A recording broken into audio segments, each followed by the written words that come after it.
इस वीडियो में हम लोग बिहार बोर्ड क्लास 8 प्रश्नावली 8.1 का क्वेश्चन नंबर 3 से देखेंगे। पिछले वीडियो में हमने क्वेश्चन नंबर 1 और 2 को देख लिया है। अगर आपने मेरा पिछला वीडियो नहीं देखा है तो जाकर के देख लीजिए।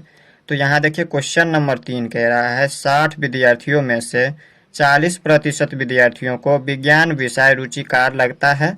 तो उन विद्यार्थियों की संख्या बताइए जिन्हें विज्ञान विषय में कम रुचि है। तो चलिए इन क्वेश्चन को जो है समझते हैं हम अपने कॉपी में। तो यहाँ पर देखिए अध्याय 8 प्रश्नावली 8.1 और वर्ग है 8वीं। इसमें प्रश्न संख्या 3 कह रहा है 60 विद्यार्थियों में से 40% विद्यार्थियों को विज्ञान विषय रुचिकार लगता है। यहाँ पर सबसे पहले आप क्वेश्चन को समझिए। क्वेश्चन समझ जाते हैं तो ये अपने आप खुद से बन जाएगा। यहाँ पर क्वेश्चन समझना है आप सबको।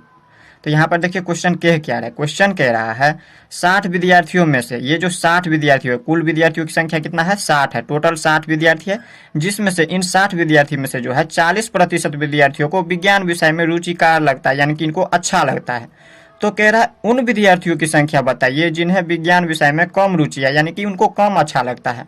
तो आपको बताना है उन विद्यार्थियों की संख्या जिनको जो है विज्ञान विषय में कम रुचि, कम अच्छा लगता है। तो देखिए हम इसको सबसे पहले जैसे जैसे है वैसे वैसे लिख देंगे। तो देखिए इसमें दिया है 60 विद्यार्थी। देखिए टोटल विद्यार्थियों की संख्या कितना है? 60 है। तो यहाँ पर लिख देंगे कुल विद्यार्थियों की संख्या में 60। यहाँ पर लिख देंगे कुल विद्यार्थियों की संख्या, विद्यार्थियों की संख्या, कुल विद्यार्थियों की संख्या कितना है? 60 है। तो यहाँ पर लिख देते हैं 60। अब देखिए इसके बाद जिसमें यहाँ पर ये 40% विद्यार्थियों को विज्ञान विषय में रुचिकार लगता है, तो यहाँ पर लिख देंगे विज्ञान विषय में रुचिकार विद्यार्थियों की संख्या, विज्ञान विषय में, विज्ञान विषय में रुचिकार विद्यार्थियों की संख्या, विद्यार्थियों की संख्या। अब देखिए यहाँ पर विज्ञान विषय में रुचिकार विद्यार्थियों की संख्या कितना होगा? ये तो अभी प्रतिशत में दिया है 40%। ये क्या चीज में दिया है? प्रतिशत में दिया है। तो इन प्रतिशत को क्या करना है? आपको संख्या बदल लेना। इसको संख्या बदलने के लिए हम क्या करेंगे? ये 40 है तो लिख देंगे 40। यहाँ पर देखिए प्रतिशत में दिया है तो प्रतिशत से हम इसको बाहर करेंगे तो यहाँ पर हो जाएगा 100। जब पहले से प्रतिशत दिया रहता है तो हम क्या करते हैं? भाग करते हैं 100 से। और यहाँ पर प्रतिशत में निकालने के लिए कहता है तो हम इसको गुना करते हैं 100 से। और बट्टे में यहाँ पर इसके बाद क्या करेंगे? गुना कितना से कर देंगे? टोटल विद्यार्थियों की संख्या कितना है? 60। तो यहाँ पर लिख देंगे 60। अब इसको हम हल करेंगे तो यहाँ पर देखिए इसमें से ये शून्य से ये शून्य कट गया, 2 शून्य, ये शून्य से ये शून्य, और ये शून्य से ये शून्य कट गया। तो इसमें कितना बच गया? अब यहाँ पर देखिए सामने से गुना होता है, ये इनके बट्टे में कुछ भी नहीं है तो 1, तो इनके सामने सामने गुना होता है और इनके सामने सामने ये गुना होगा। तो देखिए 4 को 6 से गुना करेंगे तो 6 चौके 24, और बट्टे में ये 1 को नहीं लिखेंगे हम, नीचे में 1 रहता है तो उसको नहीं लिखते हैं, तो डायरेक्ट लिख देंगे 6 चौके 24। ये जो है 24 विद्यार्थी जो है ये विज्ञान विषय में रुचिकार विद्यार्थियों की संख्या हो जाएगा। अब यहाँ पर कम रुचिकार विद्यार्थियों की संख्या निकालना है तो उसको हम किस तरह से निकालेंगे? तो देखिए सबसे पहले लिख देंगे इनको, यहाँ पे लिखेंगे विज्ञान विषय में, विज्ञान विषय में कम रुचि वाले विद्यार्थियों की संख्या, वाले विद्यार्थियों की संख्या, विद्यार्थियों की संख्या कितना हो जाएगा?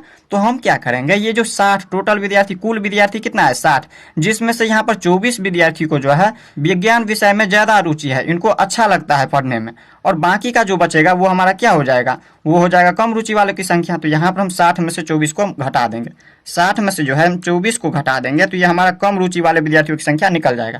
तो अब घटा दीजिए, यहाँ पर 10 में से 4 जाएगा तो 6, ये बच गया 5, 5 में से 2 गया तो 3, यानी कि 36 विद्यार्थी जो है यही होगा आपका, इसका आंसर हो जाएगा। ये हो गया इसका आंसर। आप लोगों को यही पूछ रहा था। यहाँ पर कह रहा था उन विद्यार्थियों की संख्या बताइए जिन्हें विज्ञान विषय में कम रुचि है। तो यहाँ पर देखिए उन विद्यार्थियों की संख्या जिन विद्यार्थियों की जो है विज्ञान विषय में कम रुचि है, तो वो हो गया हमारा 36 विद्यार्थी। तो इस तरह से हमने क्वेश्चन नंबर 3 को देख लिया। अब देख लेते हैं क्वेश्चन नंबर 4 को। अब देखिए 4 नंबर में क्या कह रहा है? 4 नंबर क्वेश्चन कह रहा है किसी परीक्षा में उत्तीर्ण होने के लिए एक परीक्षार्थी को पूर्णांक के 33% अंक प्राप्त करना है। क्वेश्चन आपको समझना है। देखिए क्वेश्चन क्या रहा है, क्वेश्चन समझ जाते हैं तो यहाँ पर ये अपने आप बन जाएगा। क्वेश्चन कह रहा है किसी परीक्षा में, कोई भी एक परीक्षा दे रहा है जिसमें उत्तीर्ण होने, उत्तीर्ण का मतलब जो पास हो जाए, जो पास होने के लिए एक परीक्षार्थी जो परीक्षा दे रहा है, परीक्षार्थी को पूर्णांक के 33% अंक प्राप्त करने हैं। अगर यहाँ पर कोई भी परीक्षार्थी है और उनको जो है पास होना है तो उनको जो है उन परीक्षाओं में पूर्णांकों में यहाँ पर उनको 33% अंक लाना होगा। जिसमें यहाँ पर देखिए इससे आगे कह रहा है उसे 225 अंक मिले, जिसमें उन परीक्षार्थी को जो है 225 अंक मिले जो कि यहाँ पर 33% से 6 अंक क्या थे, कम थे। तो कह रहा है बताइए परीक्षा में पूर्णांक क्या था। तो यहाँ पर क्या है, ये देखिए परीक्षा में पूर्णांक क्या था, यानी कि इसमें देखिए यहाँ पर समझते हैं, आपको पूछ रहा है जैसे बिहार बोर्ड में जो है टोटल कितने मार्क का परीक्षा होता है, तो 500 मार्क का होता है, यानी कि 500 पूर्णांक का परीक्षा होता है। उसी तरह से इसमें भी जो है ये 33% जो अंक लाना है वो कितने पूर्णांक का 33% अंक लाना है वो तो हमें पता ही नहीं है। तो यहाँ पर हम क्या करेंगे, जब नहीं पता रहता है तो हम क्या करते हैं, मान लेते हैं। तो परीक्षा में पूर्णांक मान लेते हैं, यहाँ पर लिख देते हैं परीक्षा का पूर्णांक, परीक्षा का पूर्णांक, परीक्षा का, ये पहले लिख देते हैं माना कि परीक्षा का पूर्णांक परीक्षा का पूर्णांक बराबर x है। माना कि परीक्षा का पूर्णांक x है, ये हमें नहीं पता है तो हम मान लिए हैं। तो इनसे आगे देखिए आप क्वेश्चन के अनुसार चलेंगे, क्वेश्चन जो कह रहे हैं वैसे। तो यहाँ पर लिख देंगे हम प्रश्नानुसार। अब देखिए इसका मतलब क्या हुआ, प्रश्नानुसार का मतलब जो प्रश्न कह रहा है उनके अनुसार हम चल रहे हैं, इसीलिए लिख दिए प्रश्नानुसार। तो प्रश्न कह रहा है इनके यहाँ पर 225 जो है 33% अंक से 6 अंक कम थे। तो यहाँ पर जो है किससे 33% अंक कम थे, तो यहाँ पर वो तो हमें पता नहीं है, तो हम x माने हैं तो x से। तो यहाँ पर लिख देंगे x का 33% से ये 6 अंक कम है, क्या है 225 अंक, ये 225 अंक कम है। ये जो 225 है वो x का 33% से 6 अंक कम है। तो यहाँ पर ये जो x है वो इसीलिए लिखे हैं 33%, ये किसका है तो वो हमें नहीं पता है, तो हम x माने हैं तो इसीलिए लिख दिए यहाँ पर x का 33% से कम है 6 अंक, तो यहाँ पर आता है उसको 225 अंक। तो इसको हम क्या करेंगे, अब सोल्व करेंगे, यानी कि इसको हम सही करेंगे। अब देखिए तो यहाँ पर x, तो x यहाँ पर का मतलब गुना। अब 33% है, इसको हम प्रतिशत से जब बाहर करेंगे तो हम क्या करते हैं, प्रतिशत में पहले से दिया रहता है तो बटा में हम लिखते हैं 100 से इसको भाग करते हैं, और उसके बाद घटाव है तो घटाव का चिन्ह दीजिए, और 6 है तो 6। अब यहाँ पर है 225 तो लिख दिए 225। अब यहाँ पर हम पीछे क्या करेंगे, या का चिन्ह लगाएंगे, या आप इस तरह से भी लिख सकते हैं, ये दोनों क्या है, या का चिन्ह है। इसके बाद हम क्या करेंगे, पीछे फिर से या का चिन्ह लगाएंगे, और इसमें देखिए यहाँ पर हम क्या करेंगे, ये भी संख्या में और ये भी क्या है संख्या में, तो इसको हम इन दोनों को ऊपर लेके चले जाते हैं। यहाँ पर लिख देंगे x गुने 33/100, x गुने 33/100, और इसको बराबर को ऊपर ले जाएंगे। तो पहले ये नहीं कि पहले हम इसी को लिख दें, पहले इसको लिखना है। 225 है तो लिख दीजिए 225, और इसको हम क्या करेंगे, जब ऊपर ले जाएंगे बराबर को उन साइड ले जाएंगे तो ये चिन्ह क्या होता है, इनका बदल जाता है। जब जोड़ में रहता है तो घटाव में होता है, अगर यह घटाव में रहे तो जोड़ में होता है, अगर गुना में रहे नीचे तो ऊपर जाएगा तो भाग में, और ऊपर जाएगा यहाँ पर अगर भाग में नीचे है तो ऊपर जाएगा तो गुना में हो जाएगा। तो जिस तरह से यहाँ पर ये क्या है, घटाव में है तो ऊपर जाएगा तो ये जोड़ में हो जाएगा 6। अब हम क्या करेंगे, यहाँ पर लिखेंगे या का चिन्ह और x गुने लिख देंगे 33/100 और बराबर। अब इन दोनों को जोड़ दीजिए, 225 में 6 जोड़ेंगे तो कितना हो जाएगा, 231 हो जाएगा। अब हम क्या करेंगे इसमें, तो यहाँ पर देखिए लिखेंगे या का चिन्ह, और इसके बाद यहाँ पर देखिए ये भी क्या है, ये भी संख्या में है, और ये दोनों क्या है संख्या में है। तो हम क्या करते हैं, इनको भी ऊपर लेके चले जाते हैं।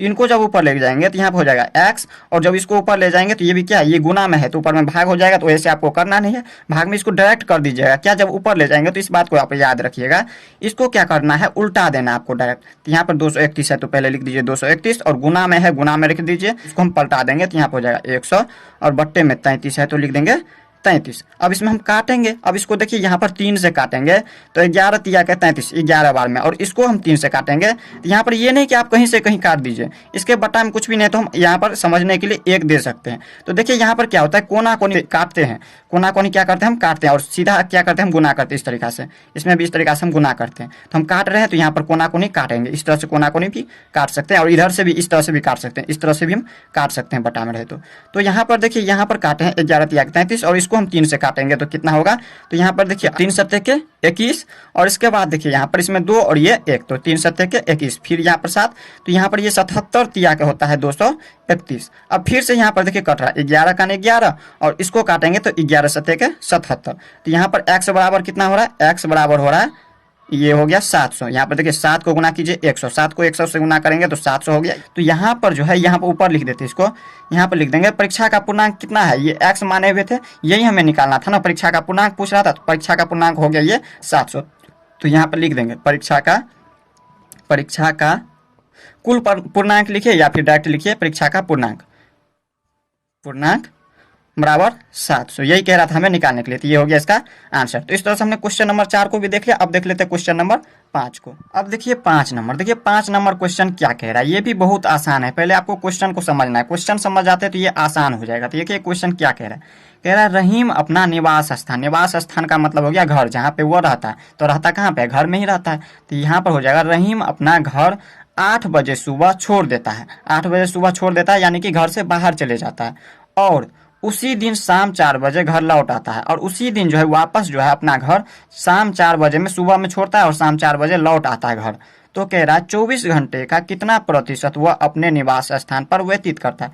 तो दिन और रात दोनों मिला करके क्या होता है 24 घंटे। तो 24 घंटा में वो जब यहाँ पर 8 बजे से 4 बजे तक ये वापस बाहर रहता है घर, तो अपना घर पर व्यतीत, अपना घर पर जो है कितना देर तक ये अपना घर पे रहता है, कितना समय तक अपना घर पर व्यतीत करता है, वो आपको बताना है। तो देखिए सबसे पहले हम यहाँ पर समझते हैं। यहाँ पर हम इस तरह से है जो है यहाँ पर घड़ी का एक चित्र बना लिए और इसी के माध्यम से हम समझेंगे।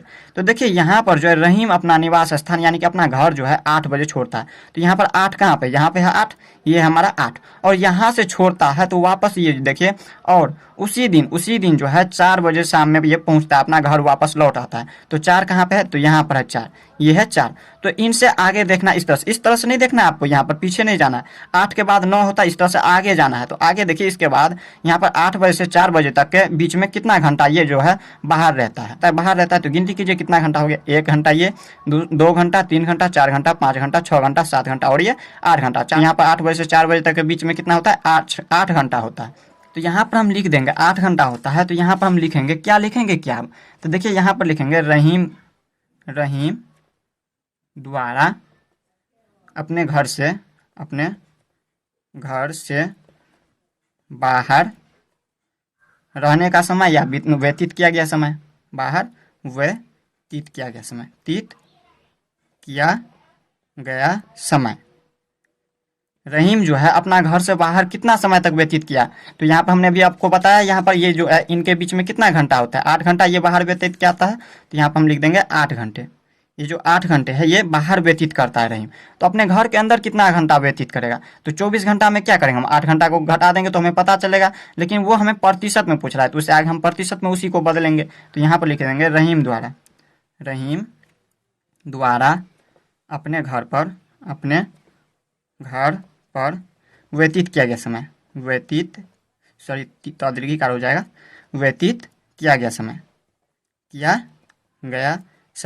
अपने घर पर ये कितना देर तक व्यतीत करता है। तो यहाँ पर हम जो है 24 घंटा में से 8 घंटा जो है ये बाहर व्यतीत करता है, तो बाकी का वो हमारा घर पर हो जाएगा। तो 24 घंटा में से घटा देंगे हम 8 घंटे को, 8 घंटे को क्या करेंगे, घटा देंगे। तो ये हो जाएगा 16 घंटे। ये जो 16 घंटे हो जाएगा ये हमारा घर पर व्यतीत किया गया समय निकल गया। लेकिन ये जो है घर पर व्यतीत किया गया समय, ये तो हमारा घंटा में है, लेकिन इसमें क्या कह रहा है, प्रतिशत में वो निकालने के लिए कह रहा है। तो प्रतिशत में हम किस तरह से निकालेंगे, तो यहाँ पर लिख देंगे प्रतिशत। इसको देखिए यहाँ पर डायरेक्ट प्रतिशत में निकालने के लिए क्या करेंगे, तो यहाँ पर क्या है, ये है 16 घंटे, तो लिख देंगे 16 घंटे, और बट्टे में ये जो 16 घंटा है वो कितने घंटे में 16 घंटा रहता है, 24 घंटे में। तो यहाँ पर बट्टे में लिख देंगे 24 घंटे। और यहाँ पर प्रतिशत में निकालने के लिए जब पहले से न दिया रहे तो यहाँ पर हम क्या करते हैं, 100 से गुना करते हैं, तो इसमें 100 से गुना कर देंगे। अब इसमें हम काटेंगे, अब किस तरीका से, तो देखिए यहाँ पर है ये 24, तो इसके 4 से काटेंगे तो 4 छके के 24, ये 6 बार में कट गया। और इसको हम 4 से काटेंगे तो 25 चौके 100। अब इसमें और कहीं कट रहा है तो यहाँ पर देखिए ये और भी कट रहा है, तो यहाँ पर काटेंगे तो 3 दूनी के 6, 2 से काटेंगे तो, और इसको हम 2 से काटेंगे तो यहाँ पर कितना हो जाएगा, 8 हो जाएगा। तो यहाँ पर कितना हो गया टोटल, 25 अट्ठे के होता है 200, 25 चौके 100 और 25 अट्ठे के 200। तो यहाँ पर लिख देंगे 200 बट्टे में 3। अब देखिए यहाँ पर क्या करते हैं हम, 3 को जो है यहाँ पर 3 से जो है 200 में भाग दे देंगे। तो यहाँ पर 3 से दे दीजिए 200 में भाग दीजिए। तो यहाँ पर देखिए 3 छक्के 18, ये हो गया 2 और ये 0, फिर से काटेंगे 3 छक्के 18। तो यहाँ पर देखिए अब ये जो है ये पूरा आगे नहीं कटा, अब फिर से हम करेंगे तो ये हो जाएगा, दशमलव में भी निकालेंगे तो ये नहीं कटेगा। तो यहाँ पर हम क्या करेंगे, इसको हम पूर्णांक में लिख देंगे इस तरीका से। यहाँ पर 2 बचा है तो यहाँ पर लिख देंगे, इस तरीका से हम करेंगे। अब कहिएगा इसमें हम पहले किसको लिखे, तो यहाँ पर ऊपर से लिखना है, पहले इसको लिखना 66 को, इसके बाद 2 को लिखना है, इसके बाद 3 को लिखेंगे। तो यहाँ पर लिख देंगे या का चिन्ह लगाइए, बराबर में लिखिए 66 पूर्णांक 2 बट्टे में 3, 2/3। ये हो गया इसका आंसर। आप लोगों को जो बुक में जो है इस तरह से आंसर नहीं दिया है। आपके बुक में आंसर कितना दिया है तो कुछ और दिया है, तो वो जो है आपके बुक में आंसर गलत दिया है, या तो क्वेश्चन गलत है या फिर आंसर गलत है। तो देखिए हम इसको भी समझा देते हैं वो आंसर कब आएगा। जब वो हमारा क्वेश्चन में अगर पूछता जो बाहर व्यतीत किया गया समय कितना होगा, तब हमारा आंसर सही होता, तब निकल जाता। जैसे यहाँ पर निकाल करके देख लेते, बाहर व्यतीत किया गया समय, बाहर व्यतीत किया गया समय कितना है 8, तो यहाँ पर लिख देंगे 8। यहाँ पर 16 की जगह पे 8 लिख रहे हैं, और यहाँ पर इसके बाद है टोटल 24 घंटा है, तो यहाँ पर लिख देंगे 24, और गुना करेंगे हम प्रतिशत में निकालने के लिए 100 से। अब इसको हम करेंगे तो ये हमारा निकल जाएगा, तो 8 है 8 और 8 तरीके 24। तो इसमें देखिए यहाँ पर अब कट नहीं रहा, तो हम 3 से क्या करेंगे, इसमें भाग देंगे। 3 से हम क्या करेंगे 100 में भाग देंगे। 100 में भाग देंगे तो 3 तिया के 9, इसमें बच गया 1 और ये 0, 3 तिया के 9। तो इसमें कितना हो रहा है 33.1/3 हो रहा है, 33.1/3, जो कि आपके बुक में इस तरह से आंसर दिया है। तो आपके बुक में जो दिया है वो गलत आंसर दिया है। क्यों गलत दिया है? क्योंकि आपको कह रहा है बाहर व्यतीत किया गया समय, ये नहीं पूछ रहा है, पूछ रहा है अंदर व्यतीत किया गया समय, अपने घर पर व्यतीत किया गया समय। तो अपने घर पर व्यतीत क्या करता है 66.2/3% में है, तो प्रतिशत जो है ये अपने घर पर व्यतीत करता है। अगर यही पूछता जो बाहर व्यतीत किया गया समय, तब जाकर के ये हमारा आंसर निकलता। तो इस तरह से हमने क्वेश्चन नंबर 5 को भी देख लिया। अब देख लेते हैं क्वेश्चन नंबर 6 को। अब देखिए क्वेश्चन नंबर 6, क्वेश्चन नंबर 6 भी बहुत आसान है। क्वेश्चन नंबर 6 के भी समझिए। क्वेश्चन आप समझना है आपको सबसे पहले, क्वेश्चन कह क्या रहा है। क्वेश्चन देखिए क्या कह रहा है, कह रहा है पहली संख्या जो है दूसरी संख्या से 20% अधिक है। ये जो पहला संख्या है वो दूसरी संख्या से कितना अधिक है 20% अधिक है, लेकिन हमें ये नहीं पता है कि दूसरा संख्या है कितना। तो हम क्या करेंगे मान लेंगे कुछ भी। तो यहाँ पर देखिए तो दूसरी संख्या पहली संख्या से कितनी प्रतिशत कम है, तो ये जो दूसरी संख्या है वो पहली संख्या से कितनी प्रतिशत कम है वो आपको बताना है। तो देखिए हम किस तरह से करेंगे, सबसे पहले तो हमें दूसरी संख्या पता नहीं है, जो पहली संख्या इससे 20% अधिक होगा, तो हम पहले दूसरी संख्या को कुछ मान लेंगे। तो यहाँ पर मान लेते हैं, माना कि लिखेंगे माना कि दूसरी संख्या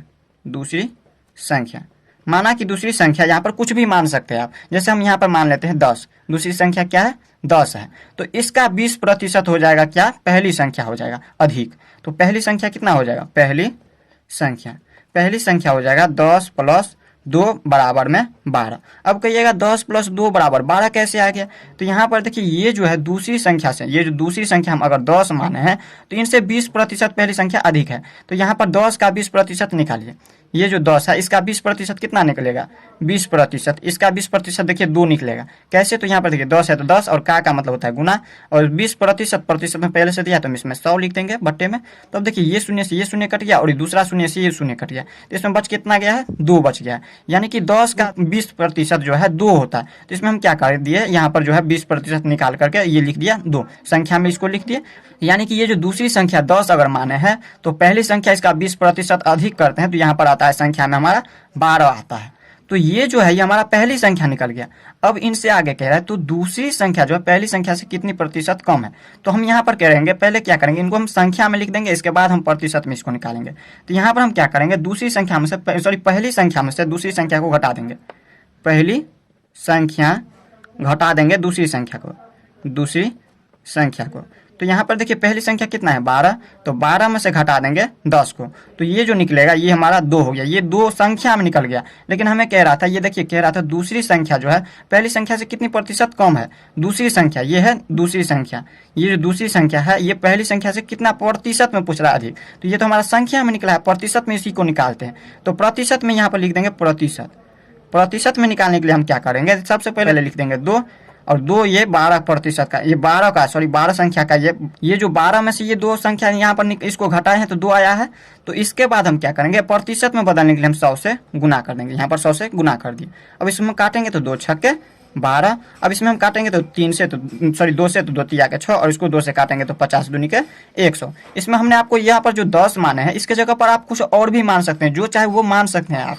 यहाँ पर हम जो 10 माने हैं तो जरूरी नहीं है कि आप 10 ही मान सकते हैं। तो इसका आप खाली क्या करना है, आपको पहली संख्या में 20% अधिक कर देना है। आप प्रतिशत किस तरह से निकाले हैं, तो इस तरह से आपको निकाल देना है। जैसे आपका निकालना है 100 का 20%, तो 100 का 20% किस तरह से निकालेंगे, तो यहाँ पर लिख देंगे 100 और 100 का 20%, यहाँ पर लिख देंगे 100, और यहाँ पर का इसका गुना, और 20 है तो 20/100, तो यहाँ पर 100 से 100 कट जाएगा, तो 100 का 20% निकल जाएगा 20 निकल जाएगा। तो इस तरह से हम प्रतिशत निकालते हैं। तो यहाँ पर हम जो है 10 माने तो 10 का 20% कितना निकला है 2 निकला है, तो 2 यहाँ पर जोड़ दिए हैं इसमें 10 में, तो 12 हो गया ये पहली संख्या।